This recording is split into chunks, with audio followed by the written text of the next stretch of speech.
Welcome to Hope Natural Health, the podcast inspiring you to be your best version. Join me, your host, Dr. Erin, naturopathic doctor, dog mom, cancer survivor, and girl boss weekly as we discuss all things health, hormones, and happiness with a little side of this thing called life.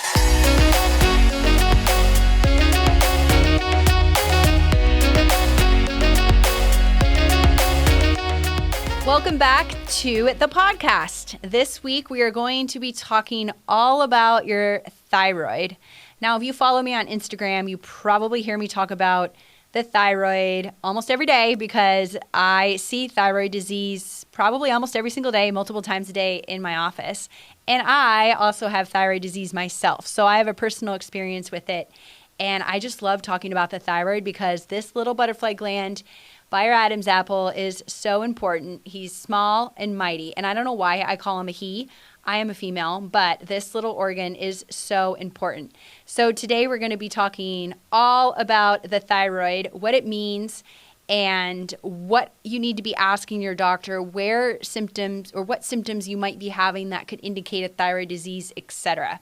So first, let's talk what is the thyroid. Like I mentioned, it's a little butterfly gland shaped like a little butterfly that sits by our Adam's apple, and it literally plays a role in almost every single organ system in our body, from our cardiovascular system to our digestive system to our temperature control to our mood to our hydration. Literally it plays a role in almost everything.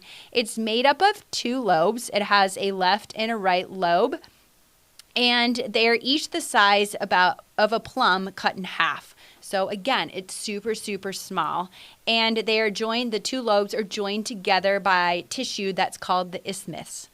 And these lobes lie on either side of your trachea or your windpipe. Your thyroid makes two hormones primarily. One's called thyroxine, which is T4, and the other one is called triiothyroidine, which is T3. I can never say that. That's why we say these numbers instead of the actual hormone, because it's very, very long and confusing. But T4 is primarily converted into T3, which is considered the active form of thyroid, and it actually influences all of the cells and activity in our body. So this is where I see a lot of, common problems in practice, is that a lot of other physicians only run a TSH, which is the thyroid stimulating hormone, or the T4, and no one's looking at this T3, which is the active form of a thyroid. It's actually the one that makes us feel good. How we make hormone in the body is that if our brain sees that T3 and T4 are low, it signals us to produce thyrotropin releasing hormone, or TRH, and this stimulates our pituitary to produce TSH, which is thyroid stimulating hormone, to therefore make more T4 that's then converted into T3. It's important to note, too, that a lot of our thyroid conversion happens in either our liver or our gut. So if we go back to a past episode 2, I believe, when we were talking about the foundations of health and how important that gut is, because if our gut is unhealthy, we likely commonly see a thyroid imbalance because we make a lot of conversion of our thyroid in the gut. So our thyroid is also dependent on other hormones to function normally. This is anything from our insulin, our cortisol, and our sex hormones. So the thyroid runs on this axis called the HPA axis, which is our hypothalamus pituitary adrenal axis.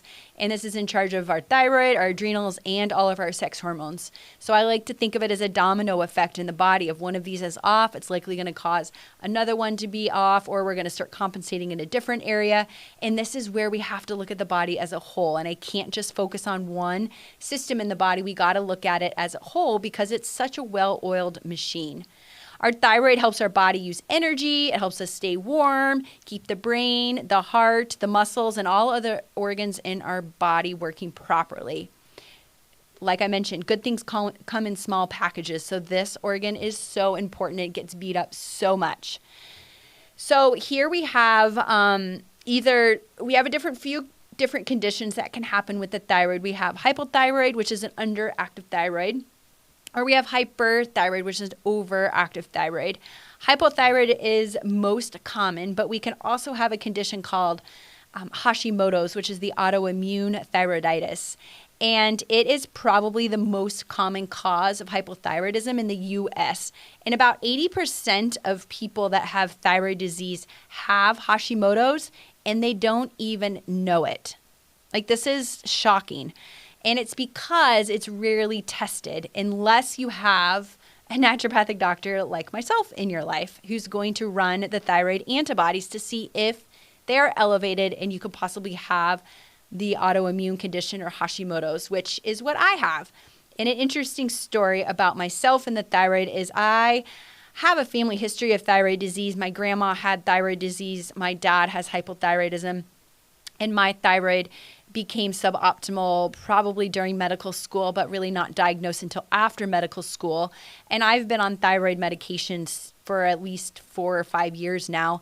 And it wasn't until 2020, when we went through the world's pandemic, that my thyroid took another nosedive and tanked. And I had this elevation in my TPO, or thyroid peroxidase antibody. And I'd never had an elevation before that I know of. And this now put me in that autoimmune category of Hashimoto's thyroiditis. And we'll talk more about probably the thyroid and more, I guess, streamlined conditions like the autoimmune. I'll have a whole episode on Hashimoto's and probably bring in a guest that has Hashimoto's themselves, and we can talk about that in a more in-depth episode. But more signs and symptoms of hypothyroid would be you're so tired. You're gaining weight and you're not even trying to gain weight, or maybe nothing's changed. And in next week's episode, we'll talk about 3 common signs that you might be gaining weight. So stay tuned for that. But weight gain is a huge sign. Hair loss, like if your hair's falling out and you don't have any explanation, it is normal to shed some hair, but we should not be losing it by the handfuls. That could be a sign of an underactive thyroid, or even a good one is the eyebrows. And the outer part of the eyebrow could be thinning, and that is a common sign of hypothyroidism or even autoimmune Hashimoto's. Constipation. So if you go back to the Healthy Habits episode 2, we talk about bowel movements and poop and how it's so important. So if you're not pooping, constipation is a big sign of hypothyroid. Even feeling cold. So if you're cold in places where you shouldn't be, or everyone in the room is warm and you're freezing, like this is a huge sign of hypothyroid. And last is dry skin. Like you're just so dry. Everything is dry. And in Arizona, it's dry, but this would be like more dry. Like you're just very dry. Those are big signs of hypothyroid. Now, on the flip side, we have hyperthyroid, which is the overactive thyroid. So everything's running at a faster pace. And a common signs and symptoms of this would be weight loss. So everything here is the opposite. So we're going to have unexplained weight loss. Your appetite's going to increase. Like all of this sounds good, right? Like you want to lose weight, and you have a higher appetite.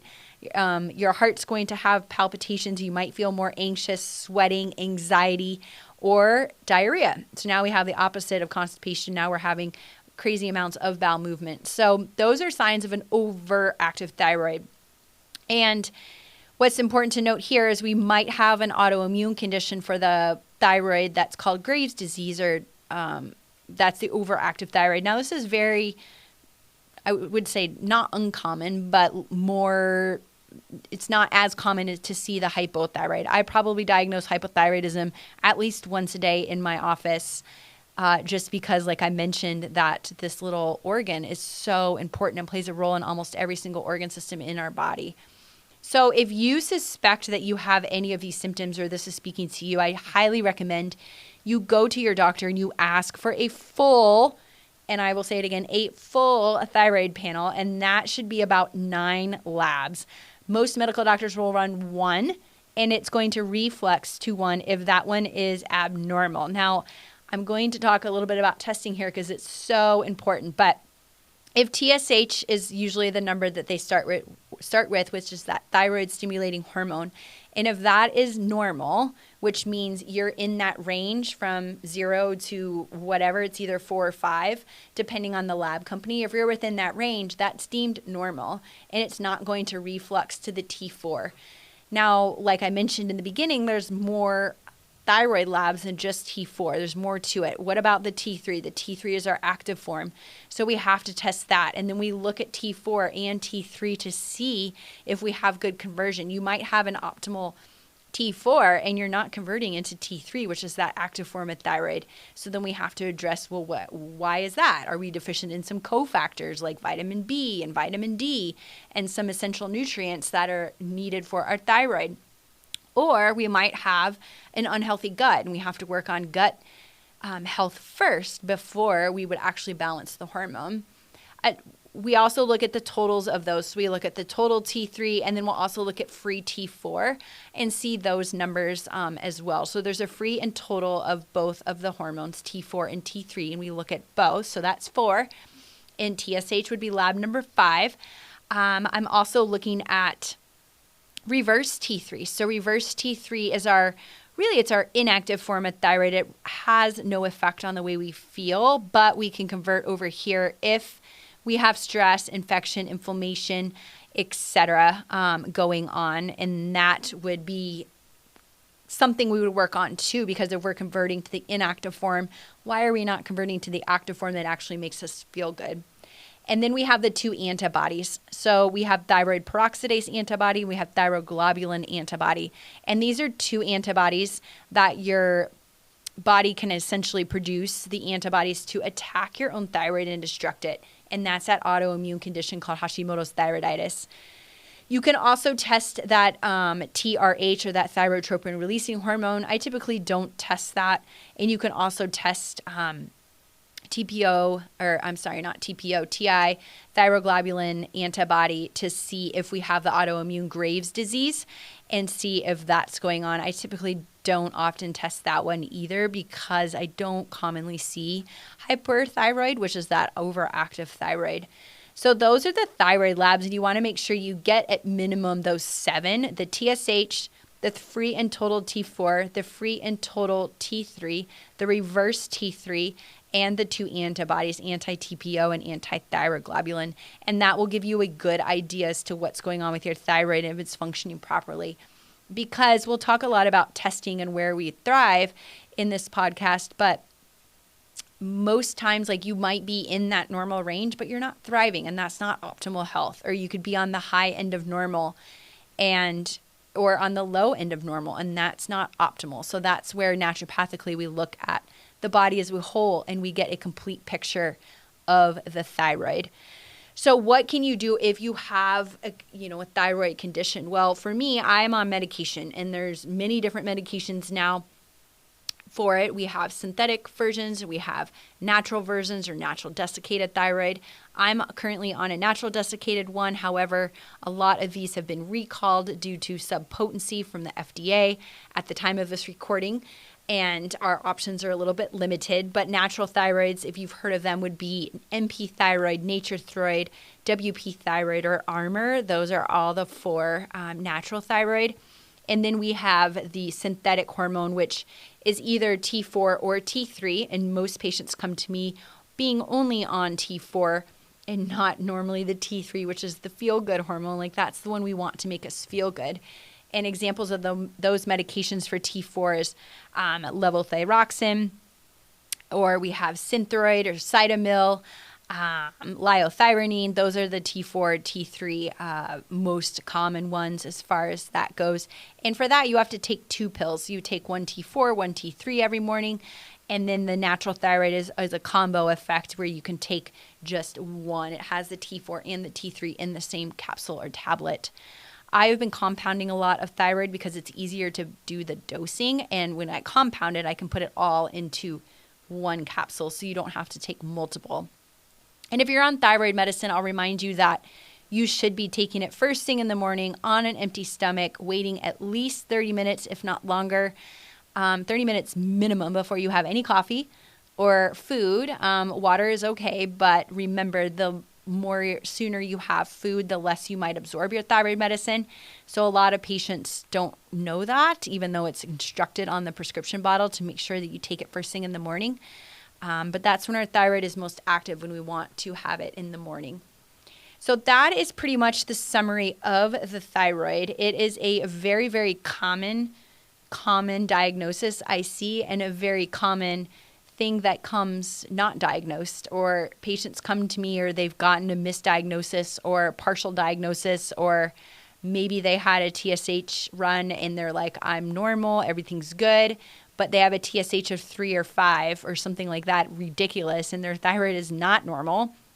But again, I usually only get a TSH from, starting point from outside of, the practice, and they come in with just this one number, and it doesn't tell me anything. I need to know everything else about the thyroid to really make that diagnosis if our thyroid is optimal or not. So that is today's episode. I would love to hear your comments below. If you have any questions regarding your thyroid, feel free to reach out. You can send me a DM on Instagram, or you can leave a review below. I want you to stay tuned to next week, because we are going to be talking about 3 reasons why you might be gaining weight and not trying, which is a huge topic about weight. And also, if you found any value in this, please don't forget to leave me a wonderful review below. You can screenshot this episode and share it to your stories, tag me, and put it out to the world. We'll see you next week.